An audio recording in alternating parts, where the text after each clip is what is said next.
الله تعالى وبركاته سو دوادا dhammaan bahda waxbarashada iyo asxaabtaan hawada ka xiriirno waxaan rabaa inaan halkan ka bilaabo duubista cashirada xisaabta galaaska 12aad iyo wali maadada fiisigiska cashirkan waxaan ku firinayaa qodobo 5 ah oo laga maarmaan u ah chapterka koowaad ee xisaabta form 4 ka trigonometriga waa some concepts waxaa ugu horeeya the six trigonometry functions lixda fansaar ee trigonometriga waa 3 asal iyo 3 faraca 3 asalka waxay noqonayaan bismillah tan theta and cos theta macnaha waa xagal waa function of an angle iyo labadan isu qaybiskooda sin loo qaybsho cos oo loo yaqaano tan theta ogow tantu waxay ka timiday sin loo qaybsho cos sin oo loo qaybsho cos haddii aan rogaal sameyno sin tan hooseeyaheedu dabcan hadda hal weeyaan waxaan hooseeyo lahayn hooseeyeedu hal waa sin tan hooseeyeedu waa hal marka haddii aad halka korgeyso sin tana hoos aad keento waxaa meesha kasoo baxaya 1 over sin theta oo u dhiganta oo noqonaysa markaasi cosec theta dabcan cos tan hooseeyeedu waa hal costan hooseeyaheedu waa hal haddii aad halka korgeyso costan aad hoos keento waxaa meesha kasoo baxaya 1 over cos hal hoos dhiga cos theta oo noqonaysa markaas sec theta tan haddii aad hal korgeyso tanta hooseeyada hal weeyaan wixii aan hooseey lahayn hooseeyadu hal weeyaan marka 1 over tan theta waxay u dhigantahay noqonaysaa markaasi cot theta lixda trigonometry function aad xifdinayso waxay markaa noqonayaan 3dan asalka aan ku sheegay ee sin iyo cos iyo tan ah ayaa aad muhiim u ah iyo dabcan rogaalkoodii oo 3 kala noqonaya markaas oo ah cosec sec iyo cot qoraalkooda waa gaagaaban laakiin dhawaaqooda saxda ah waxa weeyaan sin cosine tangent cosecant secant iyo cotangent marka sida isu leeyihiin qaab si aad xasuusato waxaad arkaysaa sin kuwan left dhinac bidixda jira sin iyo cos iyo tan ah cost waxay ka bilaabataa co marka wixii co ka bilowda kooda ka reeb wixii aan co wadana co u yeel tusaale ahaan sin tan co ma wadatay co u yeel waxay noqonaysaa cosec kana soo baxa markaas cos kooda ka reeb waxaa soo baxaya sec tan kood u yeel waxaa soo baxaya cot kuwan leftiga ah wixii ko wata kooda ka reeb waa costa kaliyahe wixii aan ko wadana ko yeel sidaasaad rogaalka say u kala leeyihiin u qiyaasi karaysaa markaas waa sin cosec cosec tan cot lixdan function sida looga soo dhex saaro right angle triangle ayaa iyana muhiim ah inuu ardaygu markaasi yaqaano haddii aan right angle triangle draw gareeyo amba aan sawirno let me try to do one roughly yes xagashan ayaa waxaa la dhahaa waa 90 degree xagashan 90 degree dhinaca ka soo horjeeda waxaa la dhahaa hypotenuse shakaal amba boqon 3 dhinac ugu dheer weeyaan haddii xagashan u bixiyo theta dhinacan xagasha ka soo horjeeda waxa uu noqonayaa opposite wuuba ka soo horjeedaa dhinacan xagasha dariska la-ahna markaa wuxuu noqonayaa adjacent daris uu leeyahay si aan markaasi usoo saarno markaasi cos iyo sin iyo tan waxaan isticmaalaynaa so ka iyo towa so micneheedu waxa weeyaan sin waxay la mid tahay opposite loo qaybsho hypotenuse ka micneheedu waxay weeyaan cos waxay la mid tahay adjacent loo qaybsho hypotenuse towa tan waxay la mid tahay opposite loo qaybsho adjacent marka sin markaad doonayso sin theta xagasha theta dhinaca opposite loo qaybsho hypotenuse waa opposite oo loo qaybshay hypotenuse opposite oo loo qaybshay hypotenuse cosna waxay noqonaysaa cos theta ka adjacent oo loo qaybshay hypotenuse tan waxay ku noqonaysaa markaasi tooba weeyaane tan theta waa opposite oo loo qaybshay adjacent. shuruucdan haddii aan tusaale ku dabaqo nambara wata aan soo qaadano one right angle triangle tusaale ahaan 3 4 5 kan ahoo kale aan soo qaadano tusaale dhinacan 3 dheh kan 4 kana 5 dhinacana waa xagashi 90 degree ahaa marka 90 degree dhinaca kasoo horjeeda dhinacana wuxuu yahay markaasi hypotenuse xagashan theta dhinaca kasoo horjeeda waa opposite-kii kan 3 ku qorantana waa adjacent-gii marka waxaan samey karaa xagashan theta lixda function waa raacsi karaa waxaad dhigi kartaa mar sin theta cos theta tan theta sec theta cosec theta cot theta you can say all but the 3 basic ayaa muhiim ah kuwa kale waxay ku imaanayaan rogaal dhib ma laha sin theta waxay ila mid tahay sin so waa opposite oo 4ta ah loo qaybshay hypotenuse oo 5ta ah ila xagashan theta naysa xagashan dhinaca ka soo jeed dhinaca daris la dhinaca meesha ku dheerayba cos theta waxay kula mid tahay cos ka adjacent oo 3 ah loo qaybshay hypotenuse oo 5 ah tan theta haddii aad doonayso tan waa towa waa opposite oo 4 ah loo qaybshay adjacent-gii oo 3 ah dhinacan 3 ah very good haddii aad sin aad soo heshay sin rogaalkeeda muxuu aje co yeel cosec waad samey kartaa jawaabta sin u kala gedi bis 5ta korgee 4tana hooskeen jawaabtan oo sin ubaad kala rogta bis markaad haysato cos 3/5 kula mid tahana waxaad samey kartaa cos rogaalkeeda oo sec ahaa jawaabtan oo cos kala rog bis hooseeya korgey 5ta ah 3dana hooskeen markaad tan aad haysato waxaad samey kartaa tan rogaalkeedii oo ahaa tan co yeel cot theta waad keeni karaysaa oo simply waxay noqonaysaa jawaabtii tan ee 3da korgee 4tana hooskeen iyana waa inaad sidaas yeeli kartood lixda function aad right angle triangle saddex xagal qumale aad kasoo dhex saaran karto iyana waa muhiim and very good qodobka nooxigaahi waxa uu noqonayaa markaasi okay Cartesian coordinate qodobka labaad waxaan dhihi lahaa Cartesian coordinate dhidibada waad garanaysaa xariiqmaha vertical line-ka oo buugga xisaabta xariiq dul marsi vertical line-ka xariiq dul marsi horizontal line-ka buuggana xariiq kala dul marsi very good marka sidaas oo kale kan jooga ah waxaa la yidhaahaa y-da kor waxay ka tahay positive hoosna waxay ka tahay negative kan jiifka horizontalkana waa x dhinaca midigay ka tahay positive dhinaca bidixna waxay ka tahay negative marka warqadan halkan oo kale waa plane meel sallaxa weeyaan marka Cartesian coordinate afar qayb uu qaybay warqadii ba meeshii plane-ka heeday waa quadrant 1 quadrant 2 iyo quadrant 3 quadrant 4 oo micneed yihiin waaxda koobaad waaxda labaad waaxda saddex waaxda afraad ama rubac ku sheeg marka waaxda koobaad ama rubaca koobaad waxaa ku kulmaan number ka yimid x positive iyo mid ka yimid y positive waaxda koobaad waxaa ku kulmi karaan number ka yimid x positive iyo mid ka yimid y positive macnaha x iyo y waa wada positive laga wadaa marka halkaa joogno very good waaxda labaad waxaa ku kulmayaan number ka yimid x negative iyo mid ka yimid y positive very good waaxda saddexaadna waa x negative iyo y negative number ka kala yimid ku kulmayaan waaxda afraad waxaa ku kulmaan number ka yimid y positive iyo mid ka yimid y negative isla Cartesian coordinate kan waxaa laga samey karaa unit circle dabcan unit circle waxaa laga wadaa goobo radiuskeeda ama gacankeeda uu yahay hal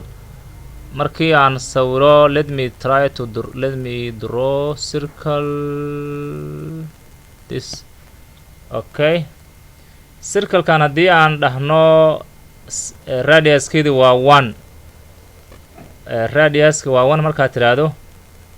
this radius is 1 markaad ka dhex samayso triangle halkan markaad triangle ka samayso okay let me redraw this one yes this is triangle. Okay, one back time. This is triangle. weliba right angle triangle weeyaan. dhinacan jiifka waa x, kan joogana waa y, kan dheerna waa dabcan haybentiiski. haddii xagasha aan theta u bixiyo marka waxaan dhigi karaa sin theta waxay la mid tahay sin waa so opposite oo y ah loo qeybsho haybentiiska oo 1 ah. marka meesha waxaa kasoo baxaya sin theta inay la mid tahay y u qaybi 1 waa aan y-di. sin theta waxay la mid tahay y. cos theta marka halkaan ka raadinana cost waa ka adjacent oo dhinaca x ah loo qeybsho haybentiiska oo 1 ah. marka meesha waxaa kasoo bixi doona cos theta inay u dhiganto markaa x u qaybi 1 waa un x. marka cos theta waxay u dhigantaa x, sin theta waxay u dhigantaa y, taanna waxay noqonaysaa sin loo qeybshay cos ama y loo qeybshay x. taan waxay noqon doontaa waa y loo qeybshay x. very good.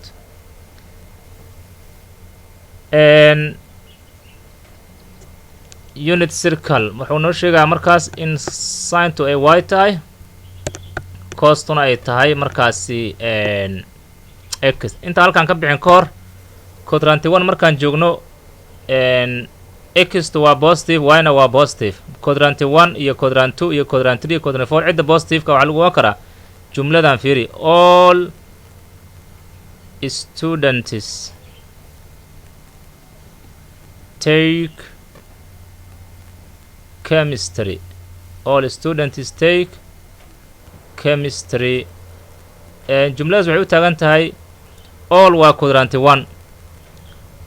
students waxay u taagan tahay quadrant 2, students waxay u taagan tahay quadrant 2, take waxay u taagan tahay quadrant 3, chemistry waxay u taagan tahay quadrant 4. markaan quadrant 1 joogno all waa positive, dhammaan 6 trigonometry function waa positive. markaan quadrant 1 joogno all waa positive. students esta koowaad ka qaado quadrant 2 markaan joogno sin positive. students esta ka qaado sin positive markaan quadrant 2 joogo sin ayaa positive, inta kale waa negative. iyo dabcan rogaalkeeda, dabcan sin iyo rogaalkeeda. take quadrant 3 u taagan tahay ta'da ka qaado tan ayaa positive markaan joogno quadrant 3, tan ayaa positive iyo rogaalkeeda dabcan cot, inta kale waa negative. quadrant 4 markaan joogo chemistry u taagan sida ka qaado cos ayaa positive iyo dabcan rogaalkeeda sec. marka all students take chemistry waxay u taagan tahay quadrant 1, quadrant 2, quadrant 3, quadrant 4 sidaasay u kala taagan yihiin iyo cidda positive-ka ah. wixii positive haddii lagu sheegay inta soo hartana waa negative weeyaan micnaheeda. very good. okay, qodobka saddexaad markaasi nooxiga wuxuu yahay special angles. special angles ardaygu inuu yaqaano some special angles, xagla khaaso inuu xafida ay tahay. waxaa ka mid a markii aan joogo kasoo qaado kala jiif iyo joog aan samaysto halkaa markaan ku qoro 1 amba dabcan markaad x dul joogto markaad point samaynayso point waa x kuma y, x taa soo horeysa waa idaa dambaysa. markaad x dul joogto y ma jirto. marka halkaan pointiga wuxuu noqonayaa 1,0, pointigana wuxuu noqonayaa 0,1, pointigan waa -1,0, pointiganina waa 0, -1. waxay u dhigmaan halkan waa 0, halkani waa 90, halkan waa 180, halkan waa 270 degree dabcan xaglaha angaliska, halkanna waa 360. markii x ugo waxay pointi wuxuu leeyahay number hore number dambe. numberka hore waa x, kan dambena waa y. ogowna sin waxay u dhigantaa y, cosna waxay u dhigantaa x. markii aan rabo inaan ogaadho sin 0 waa 0, 1,0 0 dambe fiiri. cos 0 na waa 1, 1ka hore x ilaa cos taa x moogta. pointiguna wuxuu leeyahay x ee y. pointa x tiisu waa cos, y diisuna waa sin. meesha aad joogtana waa 0, 90, 180, 270, 360. sin 0 markaan idhahdo waa 1, cos 0 na waa 0, sin 180 waa 0, cos 180 waa -1, sin 270 waa -1, cos 270 na waa 0, 360 iyo 0 isku meel weeyaan. marka xaglaha markii la qoro x y halkan waxaa lagu qoraa 0 degree qaybtan waxaa lagu qoraa oo y-da dusheeda ah 90 degree, halkaana 180 degree, halkan hoose waa 270 degree, halkan isla 0 waxaa kusoo noqonaya 360 ilaa 190. 0 laga bilaabo ilaa 90 waa quadrant 1 wixii intaas 90 ilaa 180 wixii u dhaxeeyna waa quadrant 2, 180 ilaa 270 wixii u dhaxeeya waa quadrant 3, 270 ilaa 360 wixii u dhaxeeyna waa quadrant 4. isla halkaas marka marka ku celsho meeshii 0 ku qoreeday point lagu qoraayo waa 1.0, meeshii 90 ku qoreeday point lagu qoraayo waa 0.1, meeshii ku qoreeday 180 point lagu qoraayana waa -1.0, meeshii ku qoreeday 270 point lagu qoraayo wuxuu noqonayaa 0.-1. marka haddii aad ka hadlayso 0 sin 0 marka pointigan aad imaanaysaa, haddaad sin sheegto waa inaad numberka labaad ee y-da qaadato, haddaad cos sheegtana pointiga numberkiisa koobaad qaaday oo x u taagan ilaa halkan hore fiiri kor. okay,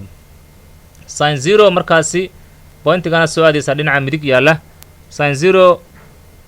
markaas waa 0, cos 0 waa 1. okay, marka pointiga kala imaatana 90 aad ka hadlaysaa, markaas 90 ku aadan yahay, sin 90 waa 1, cos 90na waa 0. okay, haddaad cos dhaho please pointiga numberkiisa koowaad qaado, cos haddaad sin sheegtana pointiga numberkiisa labaad ee y-da u taagan. cos 180 halkan waa -1 ilaa cos numberka hore ay leedahay, sin 180na waa 0, 270 markaa imaato pointigan sin 270 waa -1 ilaa sintu waxay leedahay marka dambe cos 270na waa 0. markaad y-da dul joogto cos ma jirto ama x ma jirto. 360 marka inta meesha 0 kusoo noqonaysaa bis, sin 0 oo kale waa 0, cos 360 aan dhaho sin 360 waa 0, cos 360na waa 1. xaglaha kaloo la xifdinayo marka laga soo tago quadrantal angles xagla xuduudeedkan 0 iyo 90, 180, 270, 360 xagla xuduudeedka waxaa lagu xifdi karaa unit circle-kan lagu xifdi karaa, calculatorkana toosaad u geli karaysaa ma arkaysaa sin 0 iyo cos 0 iyo waxaan. kuwa kaloo xifdinaysa waxay tahay inaad xafidid xagasha 30 degree, 45 degree iyo 60 degree inaad xafidid. 30gan waa inaad saddexdii asalka raacsiin karto, saddexdii asalka ahaa waa inaad raacsiin karto oo tiraahdo sin 30, cos 30 iyo tan 30. haddii saddex asalka la raacsiiyo sin 30 waa half, cos 30 waa radical 3/2, sin 30 waa labadan oo leesu qaybshay waa 1/radical 3. 45kana waa inaad sidoo kale raacsiin karto, saddexda asalkaada waa inaad raacsiin karto, waa inaad raacsiin karto sin 45, cos 45 iyo tan 45 degree baad markaa raacsiinaysaa. marka sin 45 waa radical 2/2, cos 45 waa radical 2/2, waa isu dhigmaan labada haddaa isu qaybso waxay isku mid isu qayb 1 bay keenayaan. 60gan waa inaad raacsiiso, aad mar sin raacsii karto, marna cos raacsii karto, marna tan raacsii karto, wixii ay keenayaanna aad garanayso ood soo xafidid. aad iyo aad ay muhiim u tahay si aad u calculate garayso problemiska. tusaalahaan oo kale sin 60 waa imise waa radical 3/2, cos 60na waa half, haddii labadan leesu qaybsho tan 60 waxay ku noqonaysaa radical 3 oo kaliya. marka waa inaad soo xafiddo xaglahan 30 iyo 45 iyo 60 markii la raacsiiyo saddexda basic trigonometric function la raacsiiyo wixii soo baxaya, kuwa kale rogaalay noqonayaane. very good, taasna aad bay muhiim u tahay. waa qodobka saddexaad inaad soo xafiddo special angles inaad soo xafiddaa muhiim ah. qodobka afaraad waxay tahay inaad angles xaglaha u qori karto radian iyo degree aad u kala bedeli karto. marka angleska amba xaglaha waa inaad u qorto in degrees, mar aad u qori karto degree ahaan, marna aad u qori karto radian ahaan. mar waxaad ku dhufanaysaa by loo qeybshay 180 lagu dhuftaa marna waxaa lagu dhuftaa 180 loo qeybsho by mar bydaa koreys marna 180 waxay ku xiran tahay waxaad bedelayso tusaale ahaan haddii aan rabo inaan bedelo 30 degree baan rabaa inaan radian ka dhigo waxaan ku dhufanayaa waa inuu digriga hooseeyo midda 180 oo hooseeyo waxaan ku dhufanayaa by loo qeybsho 180 sababta waxaan rabaa digrigan 180 iyo digrigan 30 inay marka iskansalaan isla baxaan sababta waa 30 ka hooseeyaheeda hala 30 waa koreey marka 30 digriga ah waa inaan ku dhufto digriga hooseeyaha okay marka halkan 30 u qayb halkan 30 u qaybi marka 30 wuu bixi doonaa hal ay naqadinaysaa marka halka kore halka bay ku soo haraysa every bes la bixi 18 u qaybi 3 waa 6 marka by of 6 ay noqonaysaa haddii aan rabo 60 degree inaan u bedelo radian hadda degree weeyaane waa inaan ku dhufto markay 180 hooseeya ay tahay sababta waxaan rabaa 60 ka hadda koreeya waa hooseeyada hala 180 hooseeya noqon by loo qeybsho 180 ku dhuf marka every hadday isla baxaan dhib ma laha by koray joogtaa 18 6 u qaybi waa by of a 3 marka bilcagsi haddii aan doonayo inaan bedelo markaysaa radian aan degree u bedelo oon tusaale ah rabo by of a 4 oo kale oo hadda radian ah ayaa waxaan rabaa inaan ka dhigo degree marka waxaan ku dhufanayaa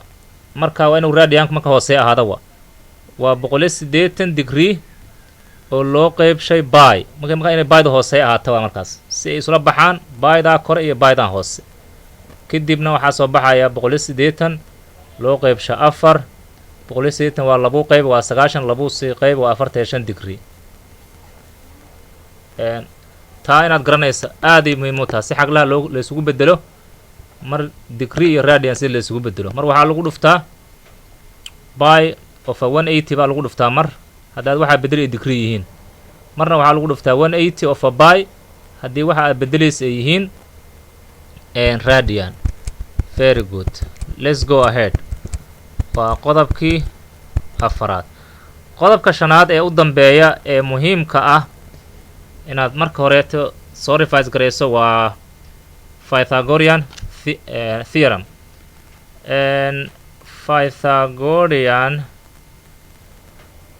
Pythagorean theorem aragtidan Pythagoras ninkan xisaabyahanka reer Greega ninkan wuxuu leeyahay markaad haysato right angle triangle saddex xagal quman leh markaad haysato dhinaciisa ay ku kala magacaysan yihiin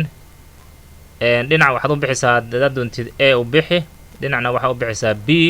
dhinacna C u bixi wuxuu leeyahay dhinacan B-da oo la isku wargareeyey oo lagu daray dhinacan C-da oo la isku wargareeyey wuxuu la mid yahay dhinacii dheeraa oo A-da ahaa oo la isku wargareeyey okay formulahan waxaa la mid a sin square plus cos square equal 1 okay waxaan ka wadaa okay let me do this one hadda hore waxaan soo ogaanay in costu ay x tahay sintuna ay y tahay okay for example dhinacan jiifka hadda oo b-da ku qoran tahay waxa u dhigmaa x dhinacan c-da ku qoran tahay joogana waxa u dhigmaa y very good markaan ka hadlayna tusaale ahaan unit circle aan ka dhex sawirno triangle-kan oo kale marka meeshaad x qorayso waxaa cos-aad qorigtaa x square maa dhihi leeday y square x square maad dhihi leeday waxaad dhihaysaa cos square theta plus meeshada waa square dhihi leeday waxaa dhehey sin square theta equal haybintiiskan 1 uu noqon hadaa unit circle ka hadlayso equal 1 marka cos square plus sin square equal 1 haddaad wax isku darayso sinta cos kaarata hormari kartaa dhib ma lah formula waa inaad xasuusato iyo wixii ka dhalanaya identities badan baa ka dhalan karaya tusaale ahaan oo kale haddii aan doonayo inaan soo helo cos square tan oo kale aan doonayo waxaan dhihi karaa cos square theta waxay la mid tahay 1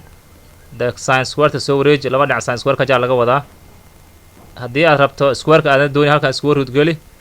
halkan waxaa gelisaa square root marka cos theta waxay kula mid tahay 1 minus sin square theta oo laakiin ku jirta square root sin theta iyana waxay noqonaysaa meesha sinta la bedel waa 1 minus cos square theta oo laga saaray square root tan ayadu dhib male markasta waxay noqonaysaa sin loo qaybshay cos waa sin oo loo qaybshay